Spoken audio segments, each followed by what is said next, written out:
Olá, eu sou Ana Luísa Prudente, este é o Planeta Cívico, a sua comunidade de empreendedores de impacto cívico socioambiental. O Cívico é uma comunidade que trabalha para gerar um impacto positivo no mundo. Nosso podcast abre diálogos e dá força para as inúmeras transformações que estão acontecendo aqui pelo mundo. O episódio de hoje é muito especial porque a gente vai abordar o último Objetivo de Desenvolvimento Sustentável, ODS 17, terminando aqui a nossa jornada dos 17 Objetivos de Desenvolvimento Sustentável da Agenda 2030 da ONU, que tem como tema o ODS 17, parcerias e meios de implementação.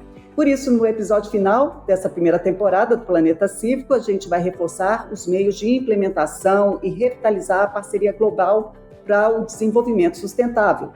E para falar sobre isso, convidamos dois empreendedores incríveis que têm uma história também aqui com o Cívico, desde o início. A primeira é a Mariana Fonseca, jornalista, palestrante, especialista em tecnologia e impacto positivo. A Mari é cofundadora da Pipe Social, vitrine de negócios de impacto no Brasil. Ela tem um diploma em globalização, mídia e internacionalização pela Universidade Paris II Panthéon-Assas, na França, em tecnologias exponenciais pela Singularity University, instituição situada na NASA, no Vale do Silício, e inovação pelo Transdisciplinary Innovation Program da Universidade Hebraica em Israel, além de um certificado da Harvard Business School do programa Creating Shared Value com o professor Michael Porter. Ela fez parte do board da Girls in Tech Brasil, tô colocando no inglês toda aqui a prova, e deu cursos de futurismo na ESPM São Paulo. Ela ainda ajudou a criar e foi editora-chefe do Porvir, um projeto do Instituto Inspirare que mapeia inovação e educação pelo mundo. Não somente isso, Mari, agora, depois de todos esses empreendimentos e que ela segue aí à frente, ao lado do irmão Pedro Hércules, ela está conduzindo o Hydra Podcast, que traz conversas com quem cria e cresce na incerteza. Mari, seja muito bem-vinda. Estava testando seu fôlego aí, hein, Ana, mas obrigada pelo carinho, pela apresentação e pomposa. Imagina. E o outro convidado é o Germano Guimarães, que é cofundador, diretor-presidente do Instituto Telos, a primeira organização de inovação e design de serviços públicos do Brasil. Além disso, o Germano atua há 12 anos em projetos de inovação em parceria com todas as esferas do governo, do meio privado e da sociedade civil para melhorar a qualidade de vida dos brasileiros. Para completar, em 2010, Germano recebeu o prêmio Mário Covas nas categorias de inovação e excelência em gestão pública. Seja muito bem-vindo, Germano. Legal, obrigado, Ana. É um prazer estar aqui para a gente ter essa troca e a gente falar um pouco sobre parcerias na área social. Então, obrigado pelo convite mais uma vez. Obrigada aí a vocês, eu sei que vocês têm uma agenda super aí complicada, então é uma honra enorme ter vocês aqui no Planeta Cívico, a gente nesse último episódio, né, fechando aqui, e aí essa é a proposta, né, da gente com essas trocas fomentar, né, criar redes, meios sustentáveis que geram impacto e transformações estruturais, né. Então, para começar essa conversa, a gente vai falar de colaboração. Eu gostaria que vocês comentassem qual é a importância das trocas, parcerias e diálogos para encontrar soluções nesse sentido. Quer começar, Mari? Posso. Bom, Ana, eu acho que assim, é quase inevitável até pela essência do que a gente escolheu trabalhar no Cívico, a Pipe e o Germano também, que é esse universo que mistura negócios e impacto positivo, né? A gente foi unir duas conversas, que era a conversa da filantropia, né, que tem entendido há muitos anos o universo de impacto, tentado buscar soluções para levar impacto positivo na ponta, resolver problemas sociais, resolver problemas ambientais, e também a gente foi conversar e dialogar com o universo das empresas, dos negócios, né, a turma que lida com o universo do capitalismo, da receita, de gerar lucro, de crescer mercado, enfim, da inovação. Então, foram universos, né, com diálogos que a gente precisava encontrar essas pontes para que eles acontecessem, né, o que a gente chamou aqui de 2,5, os negócios de impacto, que a gente precisa unir essas duas forças, né. Então, eu acho que desde que eu me inseri nesse mercado ali, eu acho que em 2015, quando eu comecei a capular mais de cabeça, mas antes também aprendendo bastante com as edtechs aí, né, as soluções para impacto em educação, a gente vem fazendo esse meio de campo, vem entendendo, né, quais são os pontos positivos que a gente precisa aprender desse universo, por exemplo, o setor 2, né, do setor das empresas, e o que a gente precisa também aprender com o setor trade, e como é que todo mundo conversa, assim, né? Então, essa visão de escuta, de diálogo, de tentar entender que são linguagens diferentes, que têm visões de mundo às vezes diferentes, ou experiências diferentes, que precisa estar tudo na mesma mesa para a gente florescer no setor 2,5, eu acho que faz parte da essência do que a gente faz. Então, eu acho engraçado, assim, trazer colaboração como tema isolado, porque necessariamente o negócio de impacto precisa colaborar muita gente. Aí eu vou botar na roda mais gente, tá? Eu estou botando aqui o setor 2 e 3, que são mais clássicos na definição do conceito, mas a gente poderia colocar também todo o universo, né? Você tem a filantropia desde institutos, fundações, a gente tem governos, a gente tem as empresas, a gente tem áreas de responsabilidade social dentro das empresas que também são diferentes das áreas de marketing, que é diferente da área de pesquisa e inovação. Você tem governos em diferentes tipos de governo, você tem instituições e organizações multilaterais que também olham, enfim, você tem os próprios empreendedores. Então, na sua natureza, um universo muito de colaboração e de troca de experiências. Exatamente. E você falou, né, do terceiro setor 2,5, que é o que a gente aqui no Cívico reúne, uma comunidade, né, que tem esses dois perfis e que se interagem, né, com um propósito comum de gerar transformação, inovação social e impacto positivo, e tem o setor público, né? E eu acho que o Telos ele reúne em si mesmo, né, essas, acho que vertentes ou esses perfis, né, Germano? Isso, não, perfeito. Eu acho que a colaboração ela é fundamental nesse processo, né, para resolver questões sociais, porque todas as questões sociais elas são muito complexas, né? Então, quando a gente vai resolver alguma questão, como por exemplo na área da educação, que a gente atua aqui no Telos, como por exemplo diminuir a evasão escolar no ensino médio, ou aumentar, trabalhar com competências socioemocionais na educação, ou até mesmo reduzir a mortalidade infantil, ou combater o câncer de mama. A gente está falando de desafios que são ultramente complexos, né, e são cada vez mais desafiadores no mundo também que é hiperconectado e, ao mesmo tempo, a gente tem uma velocidade de disrupção tecnológica que impõe a gente também uma necessidade de resposta muito rápida para esses desafios. Com isso, a gente precisa trabalhar junto, né? Então, não existe bala de prata para a gente resolver essas questões sociais.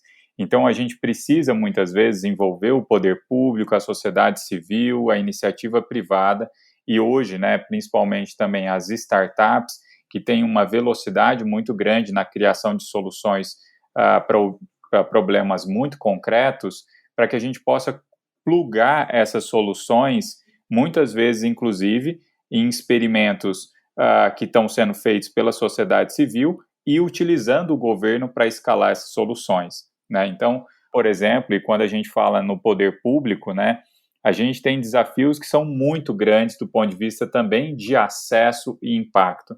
Então, quando a gente fala que hoje 75% da população no Brasil são SUS dependentes, né, então a gente está falando de aproximadamente 150 milhões de pessoas dependem do sistema público de saúde, ou 50 milhões de jovens frequentam as escolas públicas, e em grande parte do uso desses serviços são pessoas da classe C, D e E, da base da pirâmide, ou até mesmo, né, ou outra definição da periferia, a gente então tem uma necessidade de escala muito grande. Agora, muitas vezes o governo tem a dificuldade e a lentidão por toda essa estrutura muito grande de criar soluções concretas. E, enquanto isso, as startups e a sociedade civil estão criando experiências pela facilidade, pela agilidade, seja institucional, burocrática, muito mais leves para tomarem decisões e criarem caminhos alternativos, que é necessário, então, fazer a ponte entre a dor que o governo tem, né, de resolver problemas tão complexos e grandes, ao mesmo tempo com as startups e a sociedade civil que tem essa agilidade. Então, a gente só vai conseguir resolver isso se for pela colaboração, juntando essas pontas, né? Então, e organizações como o Cívico, que reúne, né, como um hub e conecta todo esse universo, são cada vez mais fundamentais no país, né? Então, a gente precisa desses hubs de conexões. E aí, para a gente resolver, então, esses desafios sociais, a colaboração é premissa, né? Então, é fundamental. Ô, Ana, e deixa eu falar, já que eu nominei assim, mais especificamente os atores, eu esqueci de mencionar academias, né? Eu apanho, que também hoje tem um papel fundamental aí, primeiro em tirar as Verdade. pesquisas para levar a pesquisa para o mundo prático, né? Tirar a teoria e colocar na rua muita inovação, e também para dar suporte às análises, aos estudos do que a gente está realizando aí de impacto. Então, fazer essa menção aqui antes que puxe a minha orelha. Não, perfeito, exatamente. A academia tem um papel fundamental. Agora você vê todos esses atores e a gente vive isso, né? O dia a dia, vocês estão aí também à frente, né, de várias iniciativas e com essa mobilização, entendendo que o ponto que a gente quer chegar, a agenda comum, é um impacto positivo. E o que isso significa, né? Uma mudança dentro de estruturas para que a gente possa levar, né, ter mais, dar mais oportunidades de acesso para uma população que hoje não está assistida pelo governo, né, pelo Estado, né, na verdade. Porque a gente está vendo aí, ainda que com tantas iniciativas, que é impressionante, né, quando você começa a viver e conhecer o ecossistema de impacto, incríveis, soluções incríveis, startups, organizações, mas a gente ainda vê um cenário muito desanimador, né? A gente vê um cenário aí de direitos humanos, continua enfrentando uma instabilidade, né? Porque não tem ausência de investimento estratégico, o que você trouxe no início, né, Mari, assim, colocar na mesa, né? Implementação de política pública, mas também como é que isso gera, né? Fazer com que negócios aconteçam e que não só tragam uma solução rápida, mas sejam sustentáveis, né? Porque a gente vê um aumento de pobreza, insegurança alimentar, violência, desemprego tomando conta aqui, né, do dia a dia, e também a devastação do meio ambiente, garimpo ilegal em terras indígenas, né? O levantamento internacional da Organização Anistia apontou que a maioria dos direitos humanos enfrentaram retrocessos no país durante os últimos anos. Como é que vocês enxergam isso, né, trazendo todo esse olhar que precisa da colaboração para a gente avançar, né, nessas temáticas todas? Ana, eu acho que eu vou deixar, eu acho que aí a especialidade do Germano, um pouco essa visão desse relacionamento direto com o governo, assim, né, que é sempre, no caso, né, das startups hoje que a gente acompanha na base da Pipe, é o desafio de encontrar um modelo de negócio que não quebre as empresas para que elas possam se relacionar, né, o famoso B2G é o pavor dos empreendedores pelo desafio Sim. mesmo de superar as burocracias e destravar os processos para poder prestar serviço para o governo, que também destravar demais também é um desafio no país que tem história de corrupção, enfim. Tem várias questões aí mais complexas, eu acho que eu não sou a pessoa ideal para fazer essa análise, mas na visão de problemas de mundo, eu ainda sou um pouco propositiva, assim, eu tendo, por mais que você tenha alguns números alarmantes aí, eu acho que no geral, assim, quando a gente olha para inovação e impacto positivo, os dados têm sido, no mundo como um todo, tem avançado em soluções e oportunidades, né? Assim, a gente tem encontrado soluções para diversos desafios que a gente precisa aprender a escalar, para chegar para mais gente, enfim, não está resolvido, mas eu não acho que também não haja caminho, sabe? Isso me torna muito propositiva, vendo o dia a dia dessas pessoas criando desde inovação para o ambiental, que hoje eu acho que é a maior tendência no país, assim, todos os estudos que a gente faz hoje, de negócios de impacto, a maior amostra sempre vem desse olhar do verde. A gente, no Brasil, é referência mundial em resíduos, por exemplo. O maior volume de startups hoje, Green Tech, no país, está olhando para essa questão dos resíduos e logística reversa, enfim. Mas você também tem muita coisa chegando nessa visão do agro mais sustentável, mais inteligente. E então eu sou super otimista, por exemplo, nessa pauta, porque eu acho que é só a gente destravar caminhos, assim, porque as soluções estão chegando. Eu acho, talvez, por exemplo, a área de educação mais desafiadora, porque tem os caminhos, os destravamentos talvez sejam mais complexos. Burocráticos. Mais burocráticos, assim, e obviamente, não sei, a última estatística que eu tinha, o Germano pode me corrigir, a gente tinha 85% da população dependendo de escola pública, o que significa um volume absurdo de alunos, né, e de professores, gestores, etc. Então, esses caminhos tendem a ser mais complexos. Não, você falou, já trouxe aí vários pontos. Aliás, até esqueci de falar que a Mari não só é empreendedora e apresentadora, ela é futurista, ou seja, né, estuda futurismo, que é a ciência, a disciplina que investiga, analisa e ajuda a entender as tendências, pensando no futuro. Então, a gente vai falar daqui a pouco do futuro. A gente está falando de um presente, mas com um olhar desse futuro, né, sei lá, de 5 a 10 anos, que hoje eu acho que a gente tem que ter um futuro mais próximo também. Mas eu queria ouvir também o Germano sobre essa questão, Germano, do desafio ainda da gente conseguir, dentro dessa proposta de colaboração e de articulação, né, desses poderes que a gente está falando aqui, né, conseguir destravar, como a Mari fala, né, essas questões ligadas aos direitos humanos, né, a uma vida digna, né, tem todas as ODS que a gente já passou no Planeta Cívico, né, aquele que fala trabalho decente, crescimento econômico, né, o DS8, se eu não me engano. Enfim, como é que faz para que isso, né, realmente aconteça de forma que gere essa sustentabilidade não só pontual de áreas específicas, né, mas como um todo, né, de sociedade com os direitos humanos sendo preservados, né? Uhum. Não, legal. Não, eu acho que assim, aqui no Telos a gente fala um pouco que nós somos utópicos pragmáticos, né? O Ótimo. que a gente quer dizer com Boa, isso? Germano, esse time aí também. Do tipo assim, né? Nós temos um sonho de ver um mundo melhor, de ver um país melhor, de melhorar a vida das pessoas, e que é isso que nos move, é isso que nos traz sentido de propósito, significado, mas ao mesmo tempo nós precisamos ser muito pragmáticos para viabilizar soluções, né? A gente precisa ter uma capacidade técnica, científica, uma capacidade de execução que a gente consiga desenvolver as soluções que vão atender aquelas demandas e, ao mesmo tempo, implementá-las e também medi-las se elas estão gerando resultado e impacto. Sim, Né? fundamental isso. Para isso, o que a gente faz? Né? Nesse caso, é muito importante que para a gente ver essa transformação acontecer, a gente escolher quais são os indicadores institucionais que a gente quer transformar.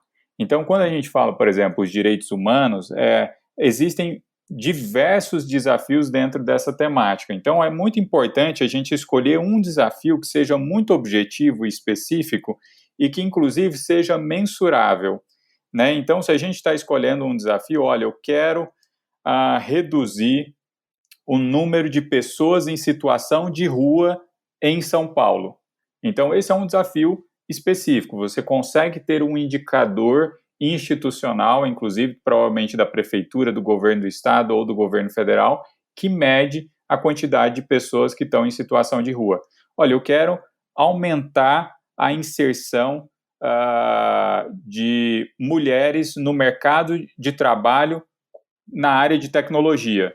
Então, você pegar um indicador que vai medir essa inserção. Eu quero melhorar, eventualmente, a redução, então, como eu tinha falado, da mortalidade infantil. Eu tenho um indicador institucional. Então, é muito importante que a gente entender que a gente só vai ter um país melhor quando a gente olhar para esses indicadores e a gente ter esses indicadores em padrões de países desenvolvidos. Só que o que nos faz ser países subdesenvolvidos? É exatamente esses indicadores serem muito ruins. Então, a gente precisa melhorar, dar saltos de qualidade nesses indicadores. E aí, então, que é o desafio. Então, a gente precisa pegar primeiro, encontrar o problema que a gente quer resolver, qual o indicador que a gente quer mover a agulha, buscar encontrar uma solução concreta para isso, e aí buscar, claro, a escala, né, que é muito importante também.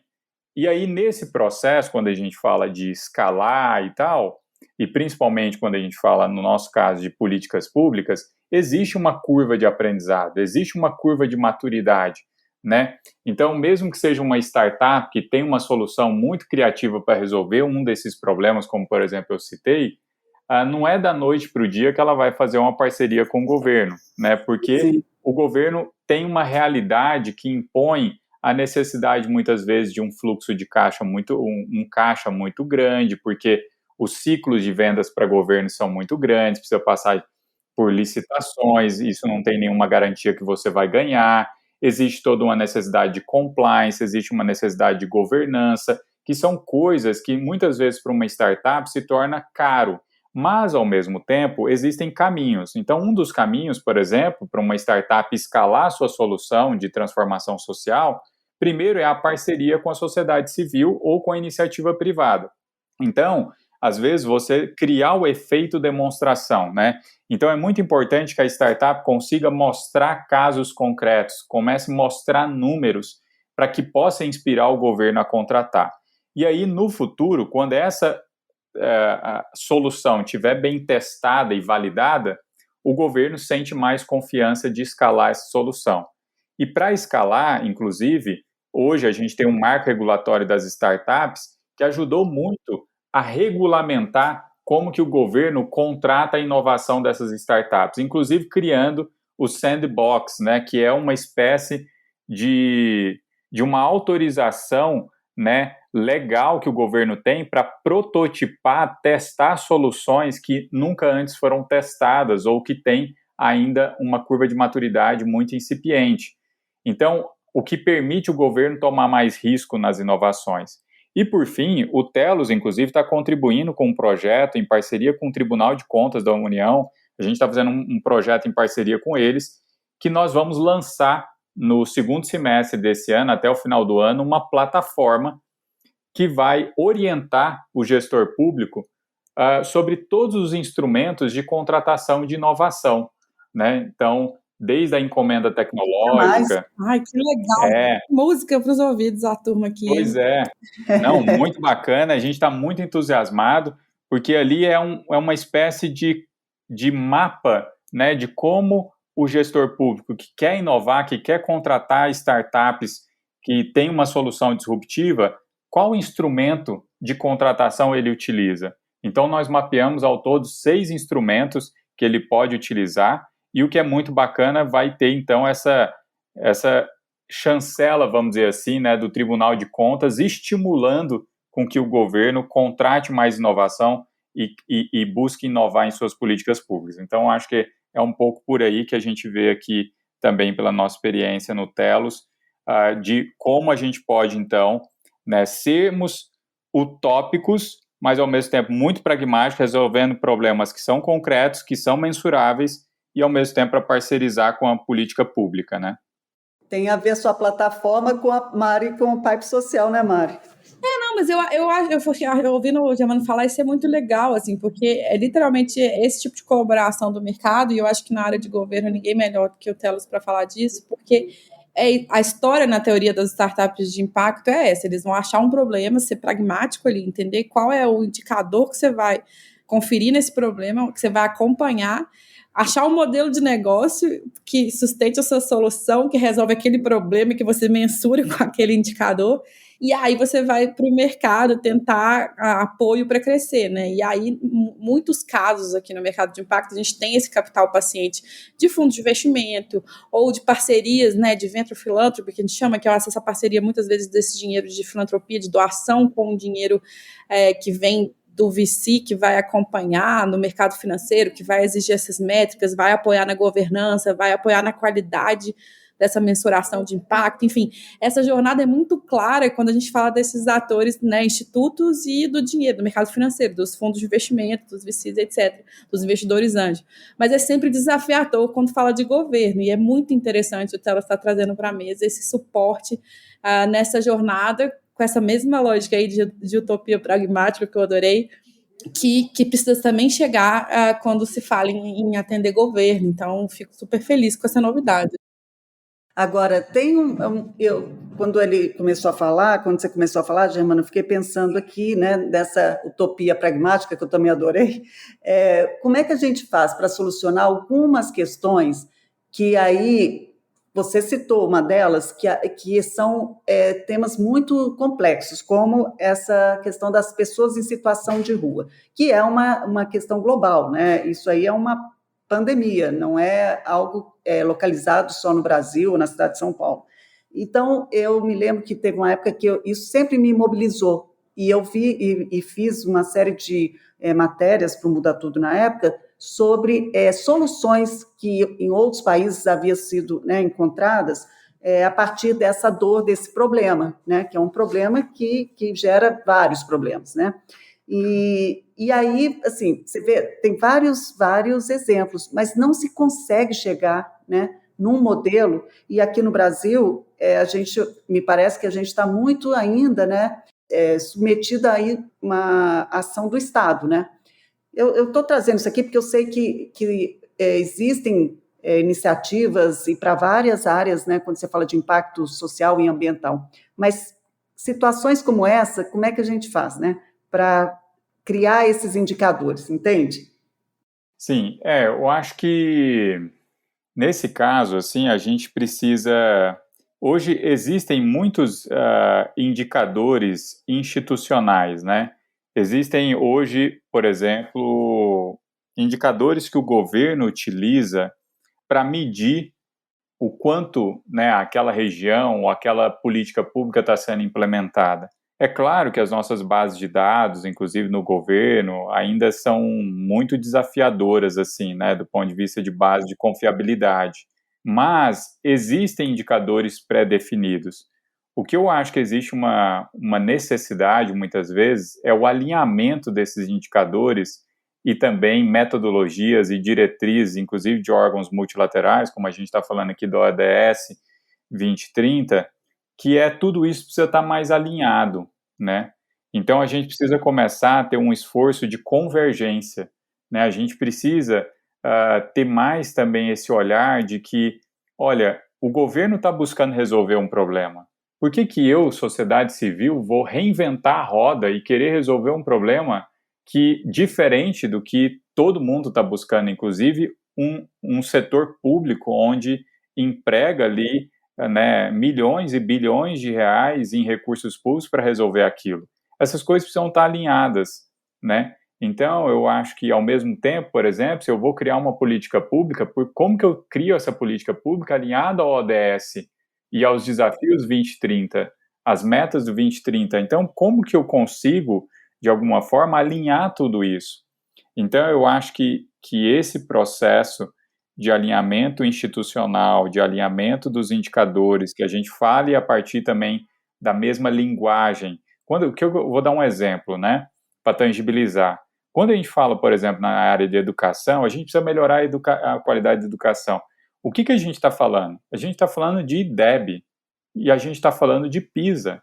Ponto. Uhum. Ponto. É isso. Se a gente não melhorar isso, a gente não vai melhorar a qualidade da educação. Podemos avaliar outros critérios, soft skills, relacionamento, colaboração, se o jovem tem capacidade de comunicação, ótimo. Mas no final do dia, o que nós vamos medir se o jovem está aprendendo mais ou não vai ser pelo IDEB, que já é um instrumento institucional. Então a gente precisa fazer o jovem ler melhor, escrever melhor, fazer conta melhor e saber mais sobre ciências. Então é isso que a gente precisa fazer. E aí quando a gente precisa ser muito específico, né? Então o jovem do ensino médio que tem uma defasagem de aprendizado em matemática, ele precisa aprender melhor e mais matemática. Então esse, para mim, eu acho que é um dos grandes desafios, né? Que a gente consiga, né, ser muito objetivo em toda vez que a gente está falando sobre esses desafios sociais, em relação a esses indicadores, né? Porque senão fica um constante enxugar gelo, né? Constantemente todo mundo está falando de qualidade de educação, mas a gente não vê uma transformação de fato, porque muitas vezes a gente não está remando para o mesmo lado, né? E aí eu acho que esses dados e indicadores ajudam a nos dar esse norte. Ainda mais educação, né, Germano, que todo mundo tem uma ideia do que é bom em educação, né? Uhum. Aí fica aquela confusão de mensuração, né, enfim. Mas uma coisa que me veio um paralelo também, que eu acho importante, por exemplo, nesse exemplo que vocês estão trazendo dos moradores, né, em situação de rua, que eu acho super desafiador, que é o seguinte, é também entender onde está o seu quadrado, né, onde está o seu problema e a solução que você endereça, o que você é capaz de entregar para aquele problema, para ele resolver, né, assim. Eu acho que tem, por exemplo, o universo de negócios de impacto, que é onde eu consigo atuar mais, a gente às vezes recebe demandas, um caso típico aqui, a gente recebeu uma demanda de uma grande empresa com muito recurso que queria achar negócios de impacto que resolvessem o problema das meninas barqueiras, né, no norte e nordeste, assim, nas regiões ribeirinhas aí do Brasil, da prostituição infantil. Eu falei, olha, não existe um modelo de negócio para endereçar um problema com tanta urgência e tão específico. Isso não vai estar dentro do universo de negócio de impacto. Isso aqui vai exigir uma rede, uma colaboração bem mais complexa. Então, você vai ter que ter todo o talento da filantropia que consegue, né, a fundo perdido, doações, resolver uma causa específica, mas tem todo um entorno de educação, de geração de trabalho e renda, de formação daquela família, de suporte à saúde, que não parece, né, você especifica o problema, mas na realidade você gera ali oportunidade de atuação de várias frentes. Exatamente. Não necessariamente serão, por exemplo, negócios, vai ter que buscar a filantropia, ou, por exemplo, o governo local, ou, enfim, você tem uma união de fatores assim, para determinados problemas que são inegociáveis, e não adianta todo mundo querer vir com seu indicador, com seu pedacinho, e não olhar para uma meta comum, que é o que o Germano está falando, né? Que eu acho que é super desafiador em várias das temáticas que a gente olha, né? É isso, porque tem o tal... o complexo e o complicado, né? É mais complexo, né? Eu acho que não pode ser complicado, porque já é difícil, né? Você trabalhar dentro de uma questão social que traz várias complexidades, né? Não é só o desafio de uma solução, né? Porque isso está atrelado a várias outras, né? Você falar sobre educação tem, sim, que ser objetivo nesses dados, mas por trás da educação tem a vida do aluno, né? E com todas as questões, quando a gente fala, né, até de pessoas em situação de vulnerabilidade, né? Que estão, então, para estudar precisa comer, né? Precisa estar bem alimentado. Aí tem várias camadas, né? E aí eu acho que a gente podia falar um pouco também dessa questão que está dentro dessa visão aí que todos os atores são importantes, né? Falando do setor 2.0, né? Das empresas que muitas vezes estão como que atuando, mas na verdade só estão fazendo um proforme ali para ganhar algum tipo de status ou enfim, de ser vistas, né, como empresas, ainda mais com ESG agora, né, que estão preocupadas com as questões sociais e ambientais, né? Então, tem aquele termo social washing, né, que significa lavagem social em inglês, que fala do marketing vestido de filantropia, né? Ele se apropria de causas sociais com o objetivo de divulgar a marca e atrair consumidores e, na verdade, não gera nenhum impacto, né? E durante a pandemia a gente teve aí vários que se beneficiaram desse artifício, conseguiram aumentar mais o seu ganho, né, sem possuir aí um compromisso mesmo com a justiça social. Então, Ana, assim, para quem está chegando aí, né, ESG, ou ASG em português, né, Ambiental, Social e Governança, virou a pauta do momento para o universo de impacto, especialmente porque, enfim, tem uma grande gestora, a maior gestora de recursos do mundo, a BlackRock, e logo no início da pandemia, acho que pré-pandemia, começou a fazer ali seus editoriais e seu posicionamento, dizendo que preocuparia-se, então, a partir de agora, investir em empresas que cumprissem aí esses critérios de responsabilidade na área ambiental, social e de governança, etc. E aí isso trouxe uma onda, né, uma lupa de novo para o mercado, mas assim, eu acho que isso é histórico, tá, Ana? Acho que a história do greenwash, social wash, isso é uma coisa que as empresas vão e voltam aí nessa pauta, porque elas são cobradas por isso. E, de novo, né, você sabe que para mim, eu tenho percebido uma oportunidade, tá, para os mercados. Eu acho que tem um lugar positivo dessa conversa do ESG, porque, especificamente, por exemplo, na pandemia, você tinha muitos negócios que tiveram bastante oportunidade de financiamento ou de fazer vendas para governo, de apagar esse incêndio de urgência, porque eram negócios de impacto, olhando para a baixa renda, que tinham soluções, mas talvez não tivessem acesso a capital ou a marcas. E com esse desejo dessas marcas de aparecerem nesse momento, eles acessaram esses recursos e se desenvolveram. A gente tem bons casos aí nesse processo, principalmente acompanhando o Quintessa também, que fez bastante coisa nesse movimento durante a pandemia. Mas, assim, a sopa de letrinhas, sopa de palavras, eu acho que, inclusive, é um erro, meia-culpa que o nosso mercado tinha que fazer, né? A gente tem tanto termo que empreendedorismo social, economia criativa. É verdade. Negócios de impacto, negócios sociais, enfim, quando a gente faz algumas informações aí para o mercado, a gente abre esse guarda-chuva e tenta explicar. Tudo tem uma diferença.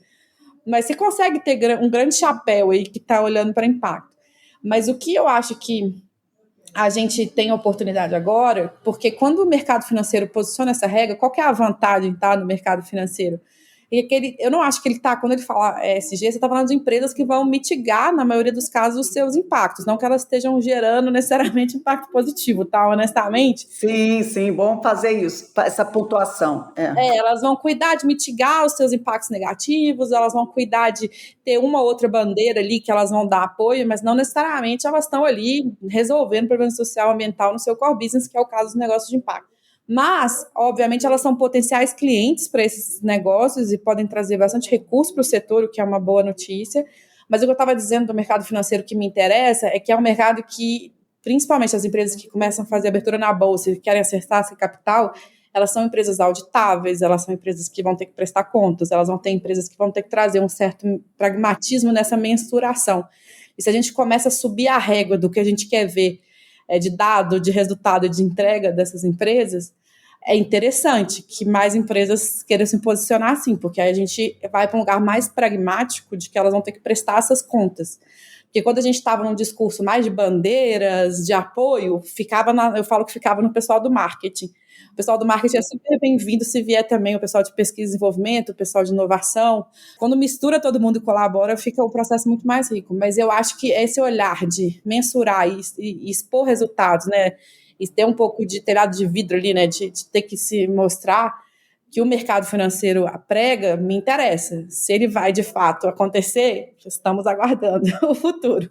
Mas é interessante que as empresas sejam cobradas por isso, numa visão bem pragmática dessas métricas que o Germano também fala, eu acho excelente. Germano, o Telos, como é que tem sido aí esse momento, né, com o ESG tão em voga, né, essa sopa de letrinha aí que a Mari fala, isso fez diferença para o Telos? Não, legal. Eu acho que assim, acho que muito na linha do que a Mari colocou, né? Eu acho que essa sopa de letras, assim, primeiro que tem um lado também positivo de tudo isso, que existe uma certa, cada vez mais, uma sofisticação da área social, né? E da área de impacto. Então, a gente entender que toda hora vão surgir novos conceitos, porque eu acho que também muita gente está buscando entender como que esse setor evolui, como esse setor melhora, então traz ali inovações conceituais, metodológicas e princípios e conceitos novos e que faz parte dessa evolução do setor. Agora, é claro que também existe muita coisa que acaba sendo uma reembalada, né? Acaba reembalando um conceito que é mais do mesmo. Então, cabe a gente também diferenciar o que é mais do mesmo e o que é algo novo de fato e que é promissor do ponto de vista de transformação. Eu acho que o diferencial do ESG é que uma das coisas, para mim, um dos diferenciais do ESG, do que era, por exemplo, o Triple Bottom Line, a sustentabilidade, responsabilidade social, o ESG vem complementar, que é uma lógica tanto dos investidores terem agora uma métrica, uma premissa e uma métrica mais semelhante e universal de como vão avaliar os investimentos, e a partir disso começa a colocar travas ou começa a dar bônus ou até penalizar do ponto de vista de investimento, né? Ou seja, aumentando a taxa, os juros, o valor dos juros que vai ser cobrado num empréstimo, ou até mesmo aumentando o ticket, porque aquela empresa tem uma boa política de ESG. Então, eu acho que isso é interessante e, ao mesmo tempo, eu acho que também o ESG coloca uma questão que é estar mais próximo do negócio, né? Então, toda vez que a gente falava de sustentabilidade ou investimento social privado, responsabilidade social privada, a gente tinha uma lógica que era criar os institutos e fundações, né? Então, os institutos e fundações estavam sempre como um apêndice ali, né? Então, a gente tocava o negócio como é tradicional e, ao mesmo tempo, você tinha ali um instituto para mitigar o impacto que estava sendo gerado pelo negócio ou até mesmo para fazer, né, o que você colocou, esse social washing, ou até mesmo esse greenwashing e tal, ou, ao mesmo tempo, criar ali uma ideia, né, de que a empresa também tem uma contrapartida social.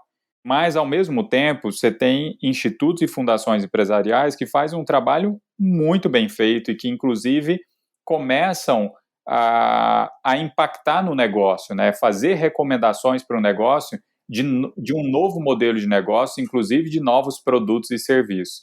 E eu acho que o ESG traz também esse potencial de que você comece a olhar para o negócio e falar, peraí, eu posso criar um outro tipo de modelo de negócio que vai gerar receita e que vai gerar impacto social e que vai gerar impacto no meio ambiente. Então, eu acho que isso é interessante para a gente observar nos próximos anos, se essa mudança vai acontecer, ou seja, se essa agenda ESG vai conseguir mudar, né, os negócios como eles são feitos, e não como essa coisa, uma mão tira, a outra mão dá. E outra coisa, eu acho que em relação ao Telos, assim, a gente, desde a nossa fundação, há 12 anos atrás, a gente, de certa forma, sempre atuamos com essa temática, né? A gente atua principalmente na área social e de governança, mas a gente sempre atuou junto às comunidades, fazendo cocriação, trabalhando com as políticas públicas, trabalhando com múltiplos stakeholders, problemas extremamente complexos que envolvem diversos atores para resolver. A gente atuou, né, com projetos de educação, saúde, desenvolvimento social, geração de renda. Então, para a gente, era uma coisa do nosso dia a dia, né? Eu acho que o ESG veio para trazer talvez essa linguagem mais para negócio e democratizar o que já era feito do ponto de vista de entendimento, mas a gente vê com bons olhos. Eu acho que é mais uma coisa para ajudar os tomadores de decisão em níveis altos das empresas a entenderem que nesse universo realmente vai ser necessário as empresas não mais, né, mitigarem ou terem contrapartidas sociais, mas sim modificarem, né, seus produtos e serviços. E aí, nesse sentido, para a gente tem sido bom, com certeza, porque as empresas começam também a querer se interessar mais por metodologias e projetos concretos e programas concretos para transformar a sua comunidade. Agora, o que eu acho que talvez é uma coisa que venha talvez com as redes sociais e com esse mundo das redes sociais e da comunicação em alta escala, em massa, é que existe também a cultura meio que da lacração, né? Que eu acho que é um problema que acaba contaminando a área social também, né? Então, é muito importante você diferenciar o que é fogo de fumaça, né? Uhum. Então, tem muita gente que faz muita fumaça e pouco fogo, e tem muita gente que faz muito fogo e pouca fumaça. Então, acho que você tem que também as pessoas terem essa maturidade de discernir, né? E o que é essa cultura de toda hora ter que fazer alguma campanha, né, lacradora para divulgar, para se aparecer, mas eu acho que o que vai diferenciar são os resultados, né? Então a gente precisa ter indicadores concretos e, como eu falei anteriormente, e ao mesmo tempo a auditoria social, vamos dizer assim, né? O que é essa auditoria social do ponto de vista de avaliação de impacto, né? Então, quando você vê algum projeto social sendo implementado, é interessante você saber quais são as métricas de impacto, né? Qual é o avaliador de impacto desse projeto? Esse projeto tem algum avaliador externo, né? Então, um pouco naquela linha de quem executa não avalia, né? Para você não gerar um conflito de interesse. Então, muitas vezes isso pode ser interessante, né? Para exatamente mitigar também isso e você conseguir diferenciar o que é fogo de fumaça. Muito bom.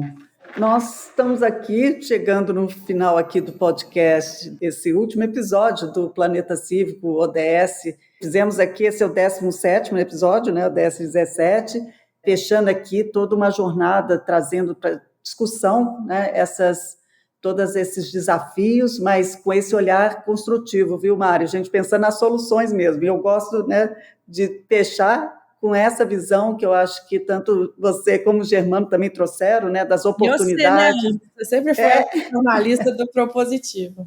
Pois é, já sabemos, estamos nessa, né, estrada juntos aí, né, conversando sobre como a gente não só desenvolver soluções, mas como falar, né, ou divulgar, sem ser o greenwashing, né, mas divulgar aquilo que realmente tem impacto, tem tido impacto, como essas iniciativas estão aqui no Cívico, né, e todas as do ecossistema, né, que a gente tem hoje aí uma proximidade e convive que, como eu falei no início, né, tantas soluções sendo geradas, tantas pessoas envolvidas, engajadas, né? E a gente tem o desafio de convergir também, como falou o Germano, né, para uma metodologia, talvez, né, muito mais assertiva e que a gente possa mostrar e aí inspirar e convencer aqueles que ainda não estão convencidos, né, a fazer parte desse movimento de transformação.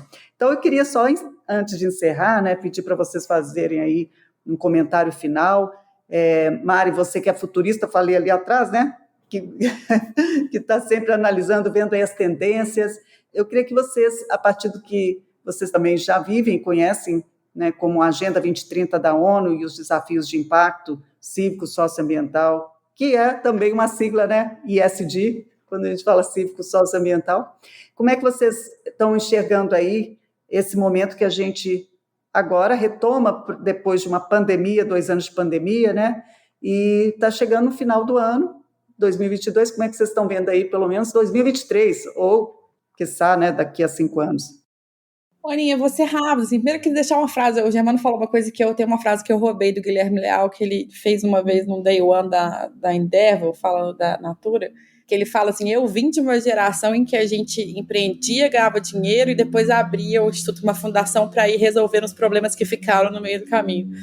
E que ele se encanta pelo empreendedorismo social que resolve já nascer resolvendo o problema sem deixar Maravilhoso. atrás. E eu adoro essa frase dele, porque assim, ele traz outra palavrinha aí que é o empreendedorismo social, mas no fundo eu acho que é o que a gente está falando aqui, né? Principalmente com essa história do ESG e negócios de impacto.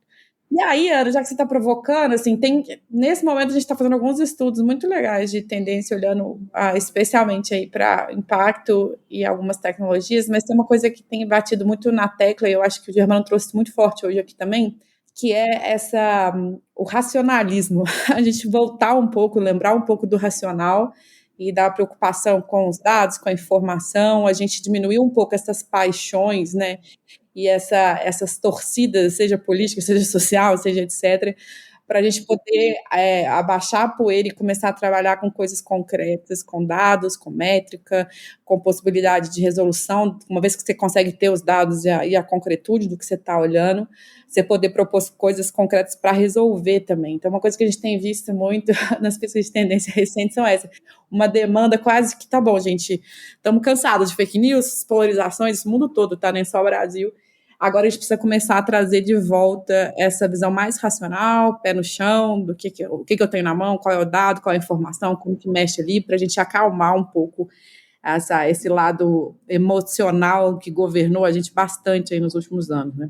Então eu estou apostando nisso aí, um pouco mais de pragmatismo, pé no chão, um pouco mais de racionalidade, desculpa a palavra é essa, para a gente conseguir tomar melhores decisões aí, gerar impacto que a gente possa mensurar e possa entender onde a gente errou, refazer, fazer de novo para fazer melhor. Tá tudo certo.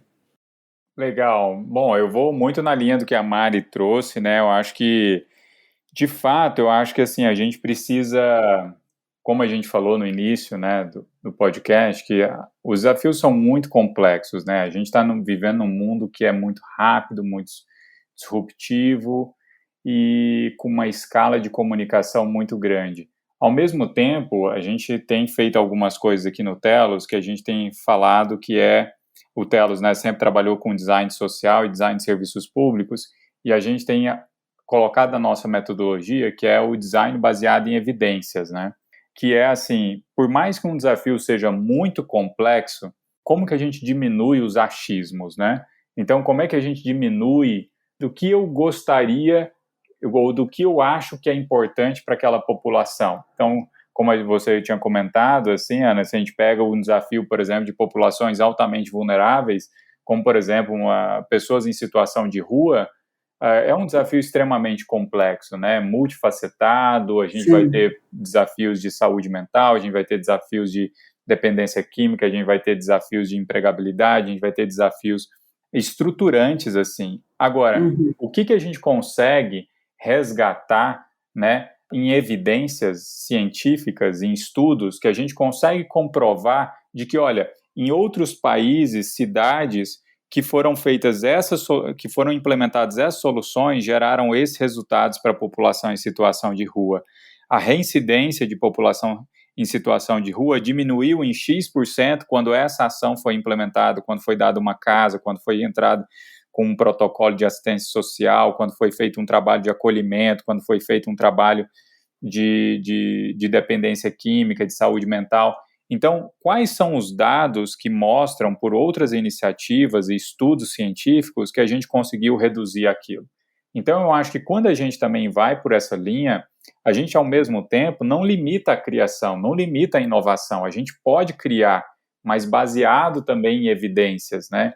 Então, a gente consegue adaptar para esse nosso contexto local, mas utilizando uma base científica e metodológica. Então, a gente acredita que o design baseado em evidências pode ser um caminho para a gente conseguir colocar a bola no chão, né? Vamos, diante de todo esse barulho que existe, né, numa sociedade que é muito barulhenta, né, com as redes sociais, com os meios de comunicação, a gente conseguir colocar a bola no chão e falar, não, peraí, né, o que é, o que não é. E aí, a partir disso, conseguir colher os resultados no longo prazo, ou se não der, a gente arrumar, como a Mari colocou. Então, a gente acredita muito nisso, e que é um caminho que a gente pode prosperar aí na área social nos próximos anos, e, sem dúvida, na construção desse processo vai ser de forma coletiva, vai ser de forma colaborativa, né, porque os desafios públicos, eles não são um monopólio do Estado, né, uma outra coisa que a gente fala no Telos, então os desafios públicos não são estatais, né, os desafios públicos são de responsabilidade de todas as pessoas, de todas as organizações da sociedade, a gente precisa trabalhar junto, porque senão a gente não vai conseguir resolver. Então, ou resolver na velocidade que a gente precisa. Então, vamos lá, é possível transformar, mas a gente também precisa trazer método, consistência, né, e persistência também no longo prazo para a gente fazer essa transformação acontecer, e vai ser junto. Maravilhoso, que conversa madura, adorei, gente. Tem que ser exatamente, estruturar essa emoção, né, de sair do lugar que a gente tem muita paixão, né, e tem que ter, mas a gente tem que ir para algo mais, subir esse degrau aí, até na responsabilidade mesmo, né, que cabe a cada um de nós, e é isso, a sociedade civil também, que a gente nem falou muito aqui, mas eu acho que isso já está implícito, né, e a colaboração passa por escuta, né? Então, a gente tem que escutar aqueles que têm, né, o conhecimento, o lugar de fala, como a gente sabe, e tem que trazer todo mundo para a conversa, né? E escutar todo mundo, e eu acho que a Telos faz isso muito bem, é um trabalho que não é fácil, é um desafio, e a gente aqui no Cívico também se propõe a isso, a criar esse ambiente que a gente possa ter esses diálogos construtivos, essas trocas e essas soluções, de forma que a gente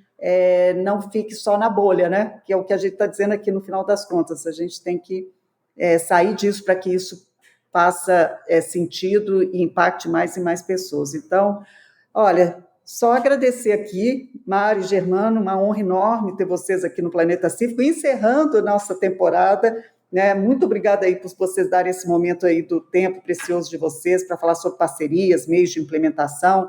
Então, mais uma vez, para encerrar aqui, um pouco do que... Mari, você está no projeto, vários projetos, né? O podcast, o Hidra Podcast, quer falar aqui um pouco para as pessoas saberem como te acompanhar? Bom, eu acho que é mais legal quem quiser entender no universo de mercado, né, de negócios de impacto, a gente tem a pipelab.com, que tem todos os estudos que a gente já fez aí nesses últimos 7, 8 anos. Para empreendedores, a pipe.social, para quem quiser se cadastrar, a gente está batendo ali quase 6 mil, e a gente está numa parceria com o Quintessa, unindo bases aí de empreendedores, então basedeimpacto.com.br também você consegue estar lá cadastrado. E contar, né? A gente está nesse processo de fazer o próximo mapa de negócios de impacto, que a gente faz a cada 2 anos, então 2023 ele sai, a gente deve começar a articular o mercado agora para a gente entender como estão os nossos empreendedores aí para encarar essa demanda ESG das empresas. Maravilhoso. E Germano já falou aqui que está vindo aí nessa plataforma incrível, como é que o pessoal pode fazer para acompanhar o Telos? Legal. Não, acho que para acompanhar o Telos, então, o nosso site, né, www.telos.org.br, nas redes sociais também, LinkedIn, Instagram, YouTube, Instituto Telos, você consegue nos localizar, então, e acompanhar um pouco do nosso trabalho, né, tanto de inovação social e design de serviços públicos. Maravilha. Gente, muito obrigada, foi assim, realmente um prazer ouvir vocês, muita informação aqui interessante. A gente vai encerrando aqui, eu sou Ana Luísa Prudente, este foi o último episódio da primeira temporada do Planeta Cívico, a sua comunidade de empreendedores de impacto cívico e socioambiental. Eu queria agradecer a audiência de todas, todos, todes. Foi maravilhoso poder falar sobre todas essas causas, essa plataforma, né, e todas essas metas da Agenda 2030 da ONU, né? Então, obrigada aí pela audiência nesse primeiro ano do podcast. Acompanhe a gente também nas redes sociais, @CívicoBR. Por enquanto, esse é somente um até logo, tá? A gente vai se ver na próxima temporada. Segura aí. Podcast Planeta Cívico é produzido pela Agência Digitale. Acesse digitale.com.br/podcast. Apresentação Ana Luísa Prudente, direção de Samuel Leite, produção Tata Finoto, roteiro Júnior Componê, assistência Renato Taioba, edição Guilherme Silva. Este é um produto Digitale Content.